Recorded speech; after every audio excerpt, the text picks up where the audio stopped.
beautiful, beautiful, beautiful angel. Ready? Imperfections, every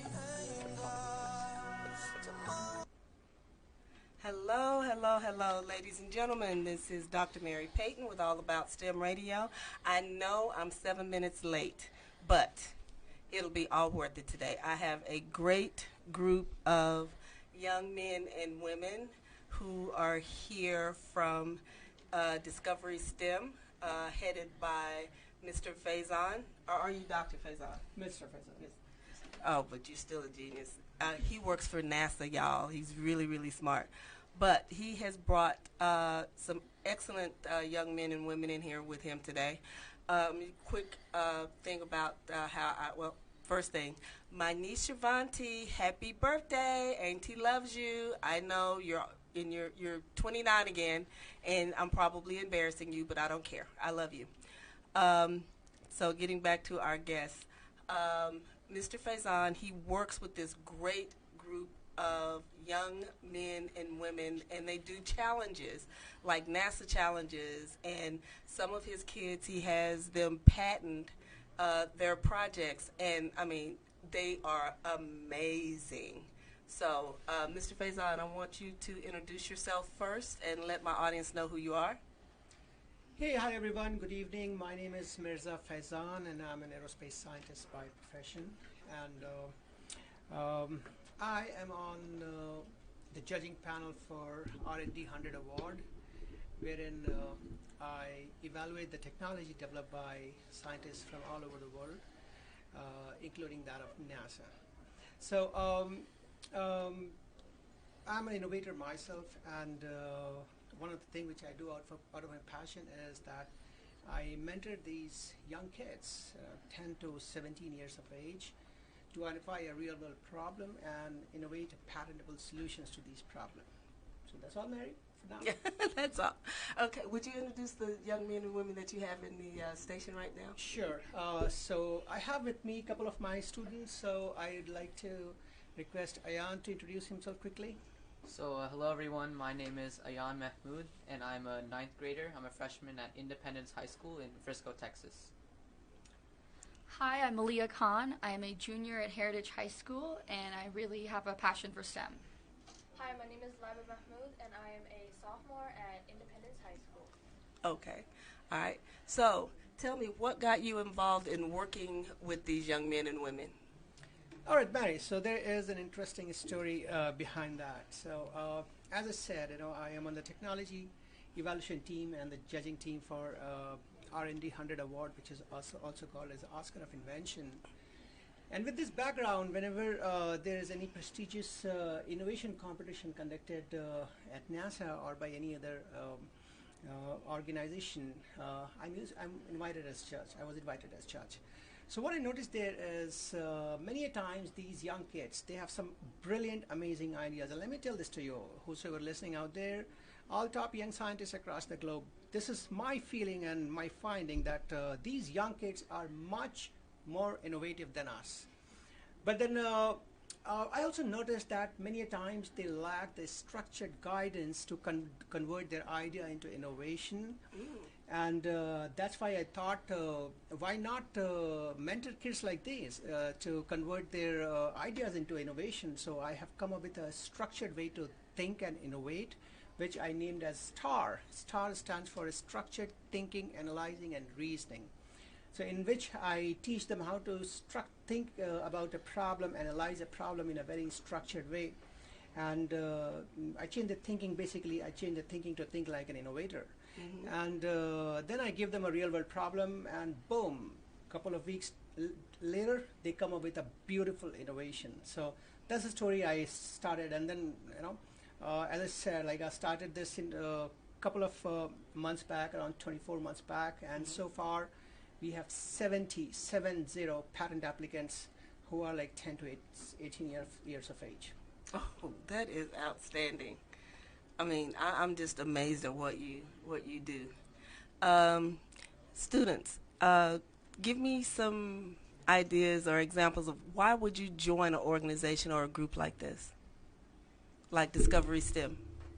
So this is a great organization to join because you will be able to learn many different many different experiences, and you will learn different ways of thinking like an innovator. And not everyone is like able to learn that way. And it's so interesting to know like what brilliant minds we have out in our world today that can think of so many innovations that can help people today. So, yes. So we all have the desire within us to be a superhero and save the world, and I didn't realize that that's something that you could accomplish through STEM until I met Mr. Faizan. And what we do is that he transforms the way we think and gives us a completely new perspective on the world in which all possibilities are provided with us and ways for us to transform the world completely. So that's why I joined the program. Okay. So I feel like everybody in the world has great ideas, but they lack, as Mr. Faizan said, the structured way of thinking to turn their ideas and make it into a reality and commercialize it so everybody can use if they make a product, they can use it. So I think being a part of this STEM program really helps to turn around your way of thinking, because when you start, you're thinking like all over the place and you can't put your ideas together into one cohesive solution to a problem. But after Mr. Faizan's STAR method, after you learn how to use it properly, then you can really turn your idea into a patentable innovation. Oh, okay. What are some of the projects you've worked on or are working on, if you don't mind telling us, because I know you can't tell us everything because, we don't want somebody stealing your ideas.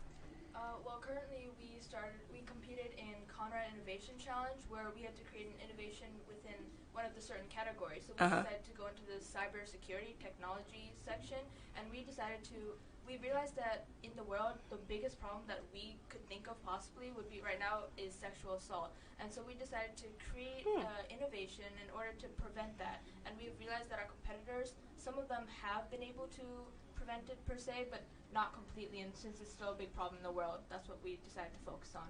Okay. Yeah, so it was a team project. So Liva and I here, we both worked on that project together. And it was really because we found this problem in society, and we really didn't think that us as 16-year, 7-year-old kids could solve it until we really had the guidance and learned that we could combat it through a simple innovation. Okay. Yeah, so my team, basically, we've been focusing on the Conrad Spirit of Innovation Challenge, and we have created a system to eliminate accidental drownings in pools. So we found that was a huge problem in the world, and we were fighting to combat that. Okay. I'm going to give you, y'all have like 3 more minutes in here. Give me an example of how do you work through one of your problems. Who wants to speak on that? I can. Okay. Yeah, so basically Mr. Faizan has came up with this method of thinking called the STAR that he previously mentioned, and it's basically a logical method of solving through a problem, because oftentimes when you see a problem or you have an idea, a lot of times we get really scattered and our brain goes, from X to Z, like we go all over the place. So it's a really structured way in which we find potential reasons, and we ask questions that are essentially like linked with each other, and we kind of visualize the way that we're thinking and what we want to accomplish. Okay. All right. So, Mr. Faizan, how did you come up with that STAR way of thinking? All right, that's the most frequent question I am asked. Like, how did you come up with this? So, as I said, like I'm an aerospace scientist and I'm an innovator myself. I have a couple of patents, around a dozen patents on my own. And so what I did is, apart from my innovations and my expertise in research and development, I have a graduate degree in psychology with a specialization in child learning and growth. So I brought this both together. I went back a couple of years, and I started thinking like, how will I think how will I think if I am in like 10th grade or 9th grade or 8th grade, and what is easy for me to catch up a problem, what is distracting me from the problem. And from there I have built up with this, and based on my experience as an innovator, I know what exactly it needs to innovate something, and what exactly distracts a child thought process, and what actually prohibits a child's thought process to go to a next step innovation. So I have eliminated what distracts, and I have encouraged what keeps him motivated, and then what keeps him deviated, I have taken that out and come up with this star methodology. That is so exciting. We're going to have to talk a lot more about that offline. Sure.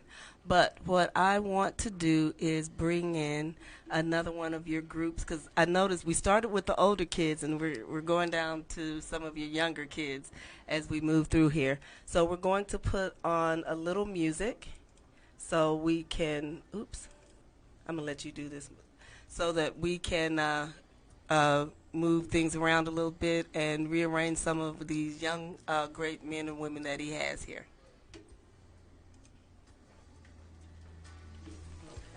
Okay. Oh.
All right. Oops, am I on? Yeah, I'm on.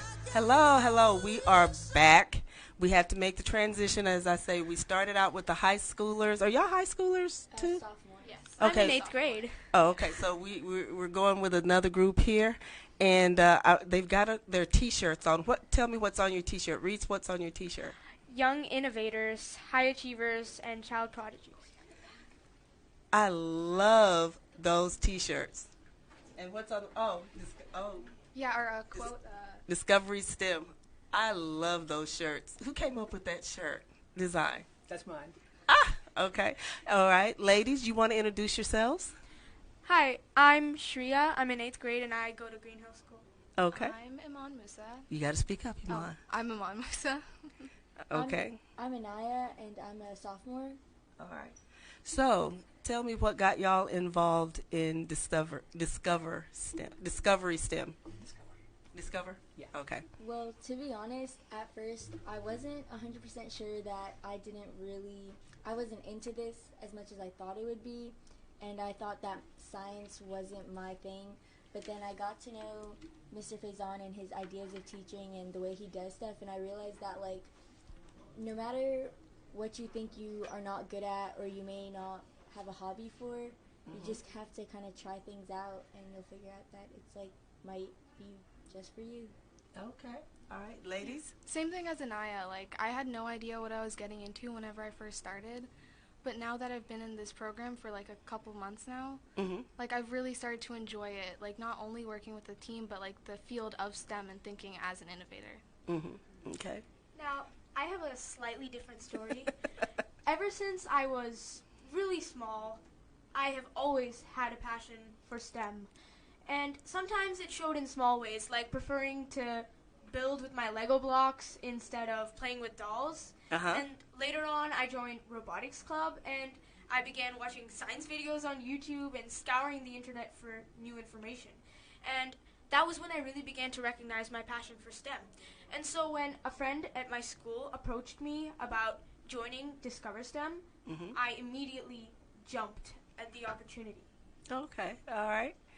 So, what projects are y'all working on, or have you worked on? But don't give away any of your secrets. So far, my group has come up with an idea. It's called Easy Shield, and it's basically a phone case that consists of a taser, an alarm. Okay, pepper don't spray. reveal a lot of Okay, secrets. right now, revealing a lot of Okay, secrets. there's still patent pending. Right, a lot of interesting features that protect potential victims from being assaulted or like sexually assaulted in like colleges or other. Yeah, and we've submitted this project to the Conrad Challenge. So. Oh, right. Yeah. And they are finalists, Semi- semi-finalists at the Global Innovation Competition. Yeah. Really? Yes. Really. And I forgot, what's your name? Inaya? Anaya mentioned she started going into it, and Mr. Faizan goes, that's enough, patent pending. Yes. That's one of the things I love that you do is you not only have them work these projects, but as many as you can, you get the patents for their projects. Exactly. Patent is really, really important. Let me tell you a couple of things. We all know that Wright brothers invented airplane, but how many of us know that it was not Wright brother who had the first witness of flight? Right. Yeah. Yeah, it was Glenn Curtis. It was Glenn Curtis' plane which actually had a first official witness of flight.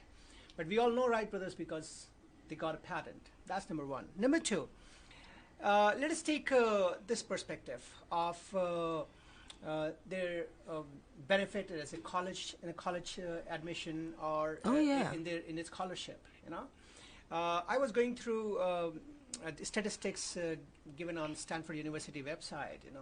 They have around 18. They have a selection admit rate of 5%, and they have like 15 to 20% of the kids who have like full score in SAT. So having an SAT score is no more a differentiator. Doing robotics is no more a differentiator. Right. But how many of them will have a patent to their profile? Let me give you a data. Only 0.2% of world population has a patent. Really? Yes. So that immediately picks up this kid and keep them in a different bucket altogether. And that's the reason every year around 3 to 4 kids, that's my 10% of my... Hello, this is All About STEM Radio with Dr. Mary Payton.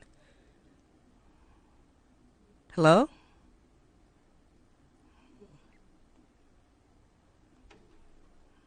Hello? Well, someone called and they may have accidentally called. Okay, I'm sorry. No, that's okay.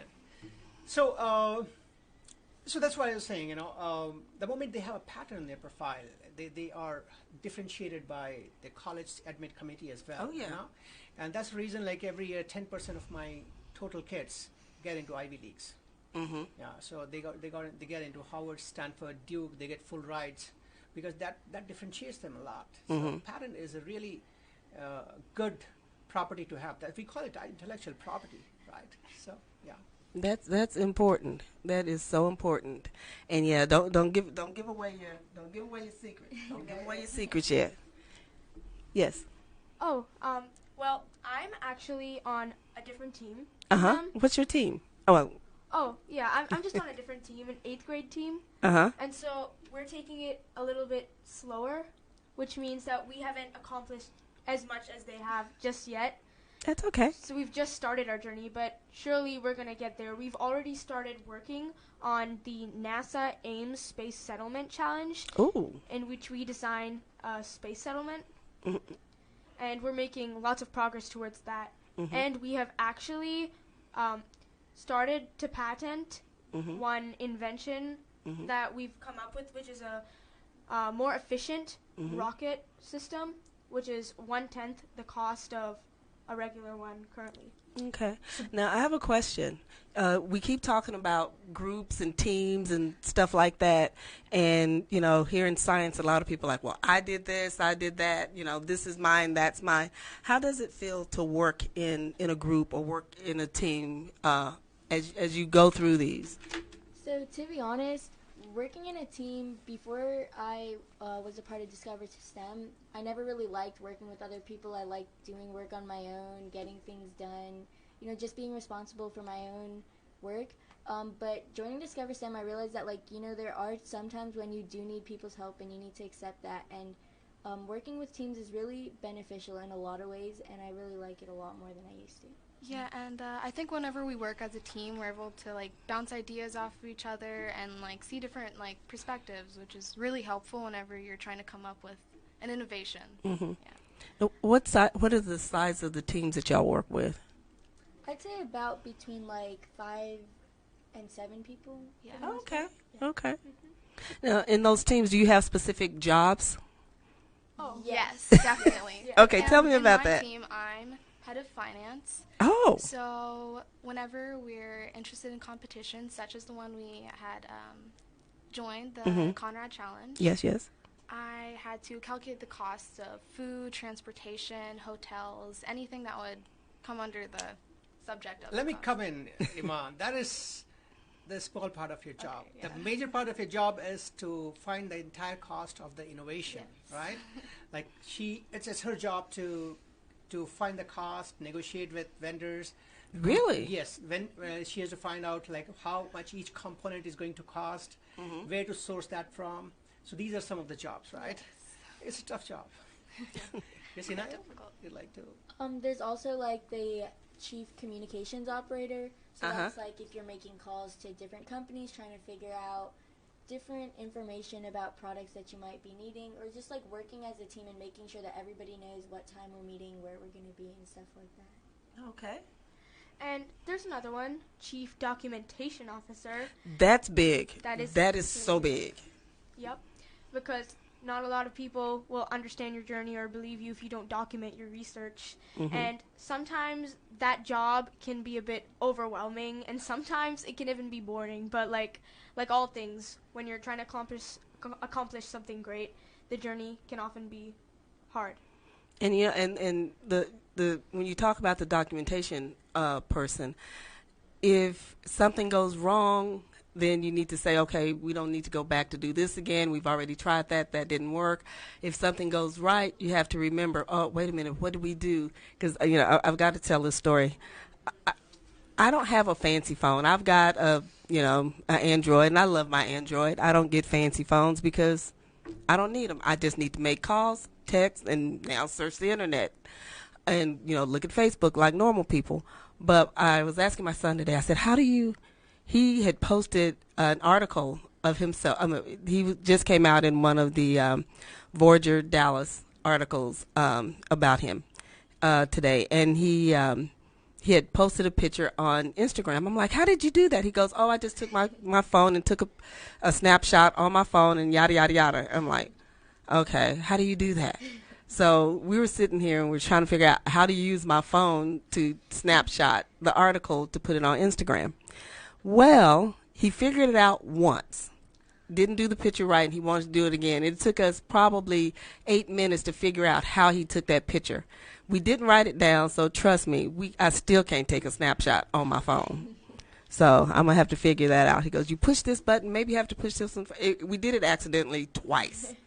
So the importance of documentation is immense when you're doing something like this. So to sum this up, Dr. Mary, there are a couple of responsibilities I assign to the individual team members. We have Chief Documentation Officer, who is responsible for various documentations, daily session documentation, session briefings, weekly briefings, monthly briefings, and so on and so forth. Chief Documentation Officer is also responsible for all attendance and stuff like that. Then we have Chief Quality Officer. So whatever we do has to be of the topmost quality. You know, so the Chief Quality Officer has to check the qualities for everything, whatever we do. Then we have Chief Technology Officer. He's responsible to take care of the technical aspect of the entire innovation or the project at hand. Then we have Chief Finance Officer and Chief Operation Officers. Chief Finance is, as we have just told, they have to find out the cost of components. Is the innovation economically feasible or not economically feasible? And then we have Chief Operations Officer, take care of day-to-day operations of the team and the project management kind of stuff. Now the point is this: it does not mean that these kids have to do this responsibility themselves. Right. The idea is that they are the person who are answerable to me. if anything goes wrong, right? So that is what it is. They are more than welcome. In fact, they're encouraged to assign their task and get it done from the team members. But if it is not done, they are answerable to me. So that's how we have structured the entire process. But that makes so much sense. Instead of you taking full responsibility and running around like a madman, Right. you give them responsibility, and they can take that throughout the rest of their life. Definitely, and the best thing is that exactly is the idea, to not only make them a good innovator, but a good overall professional. So the other thing is that every month we rotate these responsibilities, so that by the end of this entire program, everyone has a knack of each responsibilities which we do in the entire duration of the program. Okay. So how did you come up with the fact that you need to make sure you did this? Because I remember your story about how you first got started, and your students had an idea, and you told them to do a mock-up, and y'all took it into the challenge, and it was one of the first challenges that y'all were successful at. Yes. But how did you decide to make these jobs? All right. So these kids comes to me, and the parents comes to me, and they think they are learning from me. But while they are learning from me, I'm also learning from them. Yeah. So I did take regular feedbacks from them. What's working, what's not working. So over last 24 months, we have come up with a very robust structure. As I said, like after things are documented, I just go back and look at the documents, what's going right, what's not going right, kind of stuff. Take sort of feedback from them after every session, like how is it going? If, like, take for example, my there's another module which I have copyrighted is the life cycle of innovation. Now, life cycle of innovation is really interesting process which we have developed. It's very tough for an adult to invent something, right? Yes. And I am making a 10-year-old kids to invent, right? So if I take a 10-year-old and tell him to invent, they'll get confused. So what I've done is I have again come up with a step-by-step process which goes towards from identification of the world problem to the end innovative solution to the world problem. Right? Yes. So while I was delivering this, and one of my in my early days, like probably my second team, and one of my kid, like my student, he said, "Mr. Faizan, if we can do this, this would be easier for me to understand." And then I did a research on that, and I found out that yes, if we can present this in a slightly different way, kids might understand in a much better way. So we are open to this, but now after 24 months and after like 70 patterns, now we have matured the process so much so that we know what exactly they need at what time, what they want to do, and what they're thinking, so that I can get the maximum out of them. Okay. All right. Well, hey, we're going to take another little quick break, and we're going to transition in our last group of young men and women. And thank you, ladies, for coming in today. Thank you so much, Dr. Ray. Okay.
Gentlemen, we are back.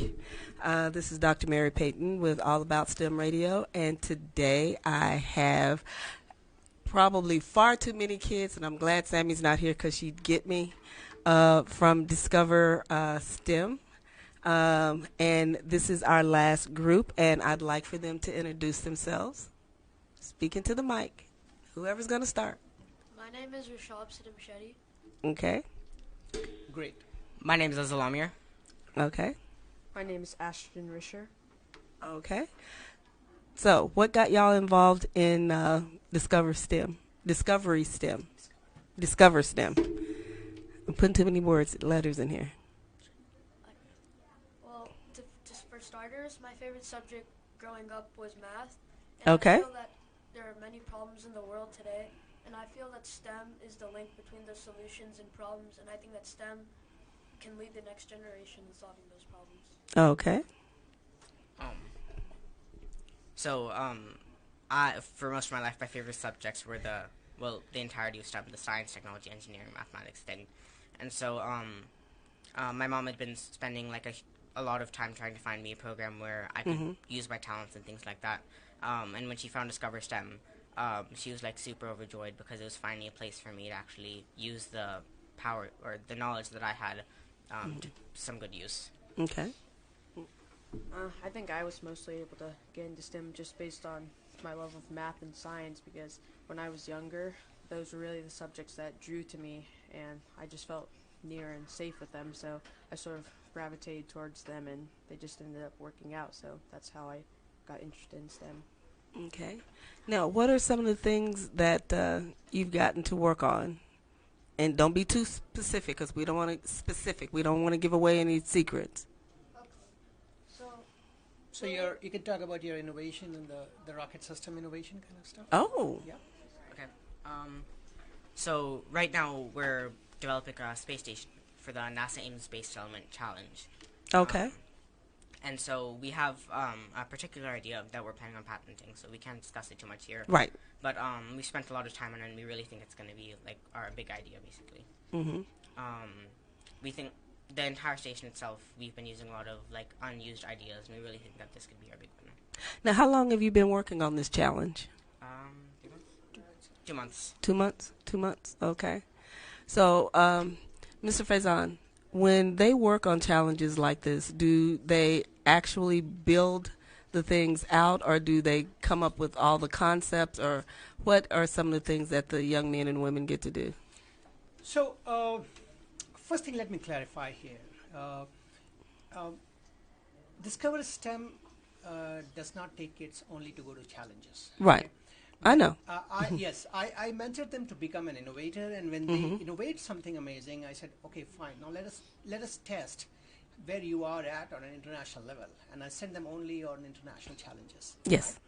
So, so there different challenges has different requirement. Like for NASA Ames, a space settlement challenge in which they have to design a space colony.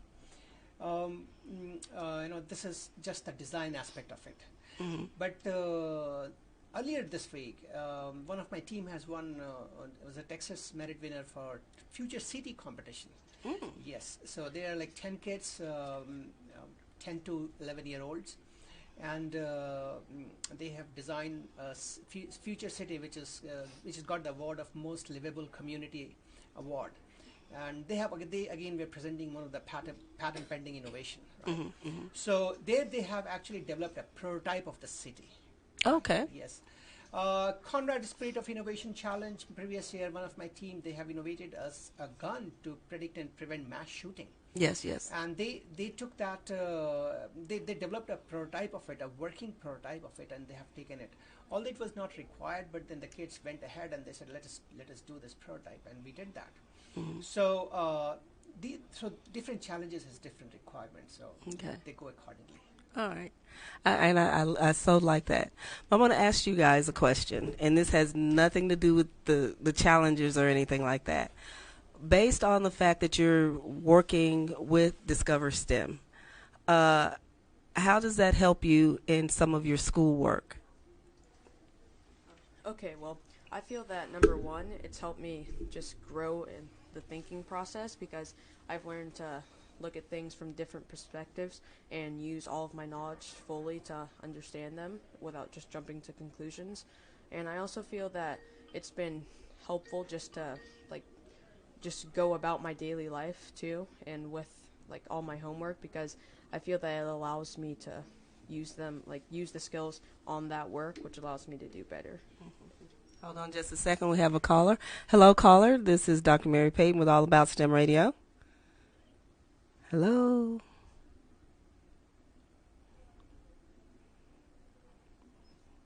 Okay, it's the same caller, so they may be accidentally dialing in. All right, so sorry.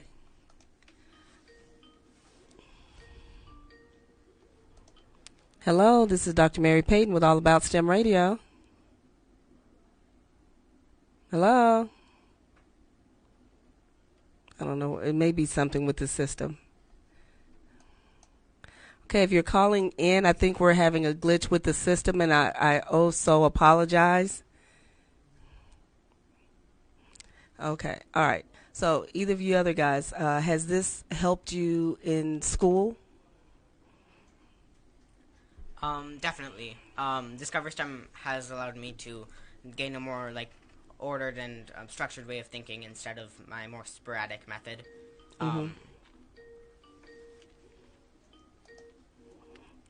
Keep going.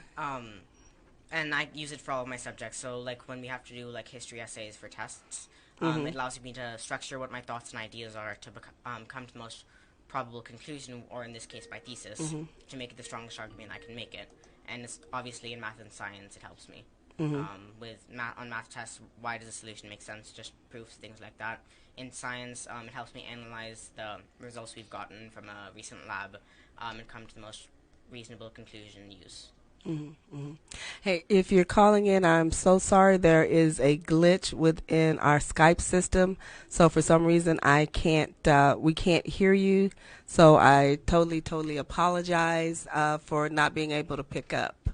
So, but please take the opportunity to listen to these great young men that I have. I have young men in the studio now as they talk about their experiences with STEM. Did you want? Well, just like Ashton, I feel that STEM has helped.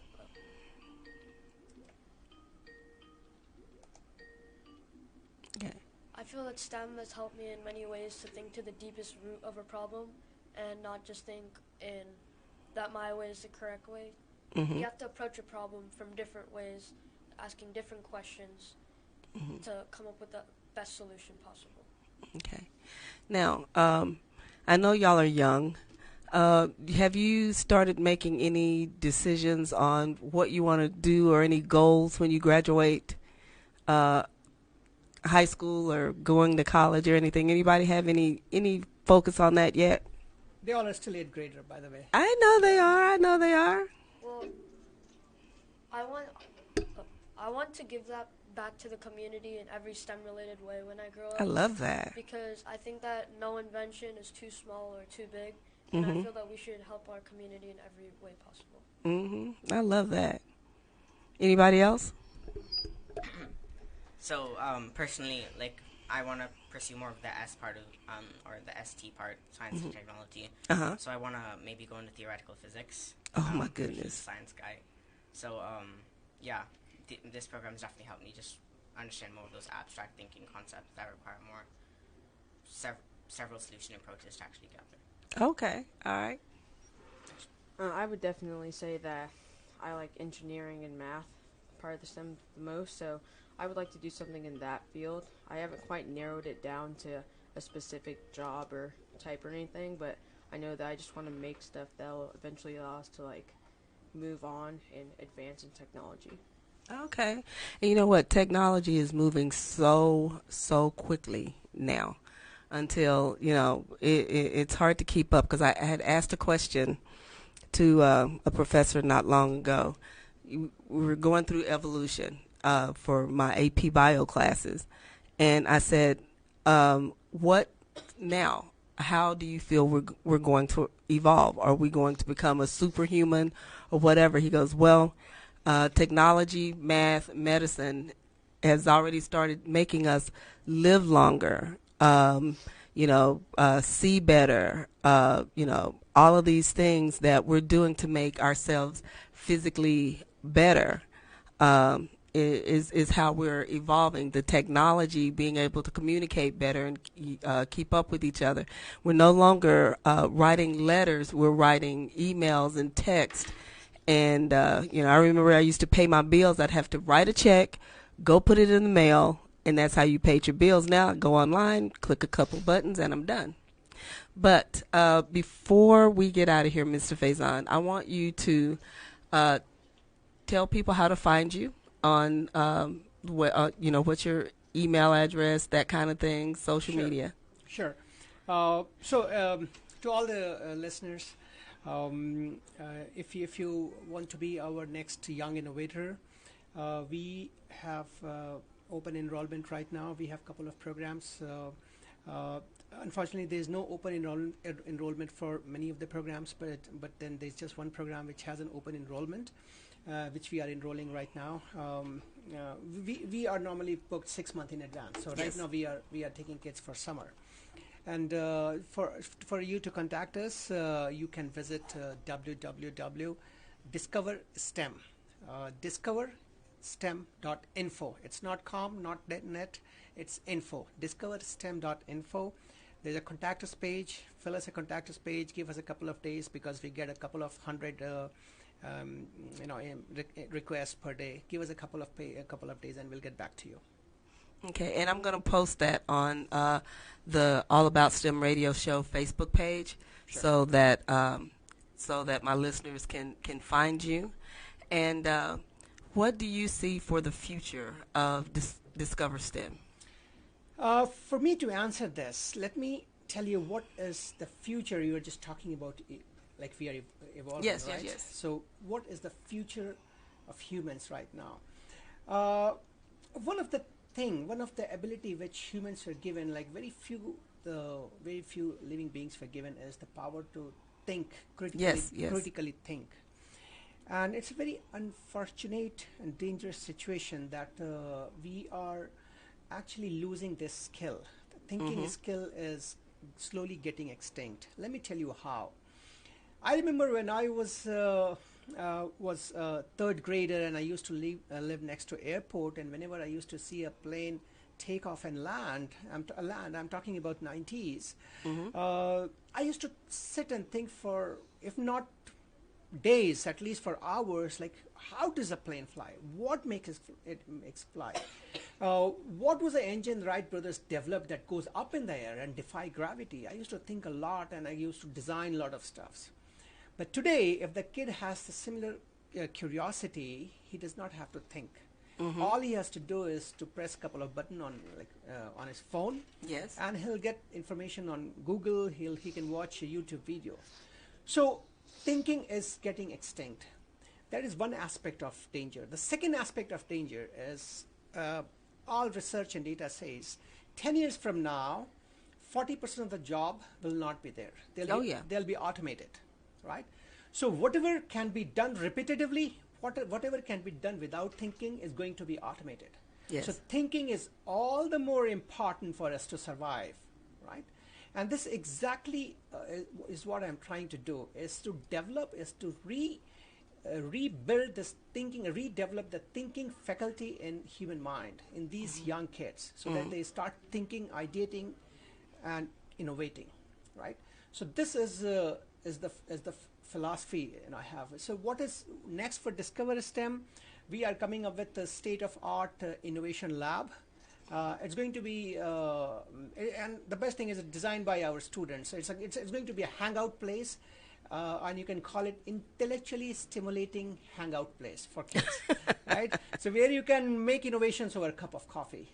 So we're going to start this later this year. It's in the summer of this year, and probably my new batch is going to start their innovation in this new facility. Okay, you're gonna have to make sure I know where that is so I can come and visit. Definitely. We are looking at a couple of facilities in Frisco, Plano area. Okay. But I will definitely let you know once Okay. we Because, get you know, some. I'm starting to get back out in my STEM visits around the Metroplex again. Well, hey, ladies and gentlemen, I want to thank Mr. Faizan for coming and bringing all of these wonderful young men and women to the All About STEM radio show. I will share the link to his webpage on the All About STEM radio show Facebook page. And don't forget, I have my new book coming out, Taylor STEM Adventures Texas. Hopefully, it will be in the next couple of months. And also, I am posting scholarships and things on the All About STEM radio show Facebook page. So check them out, especially if you got young men and women. And thank y'all for listening. And again, I'll see y'all next week. Bye-bye.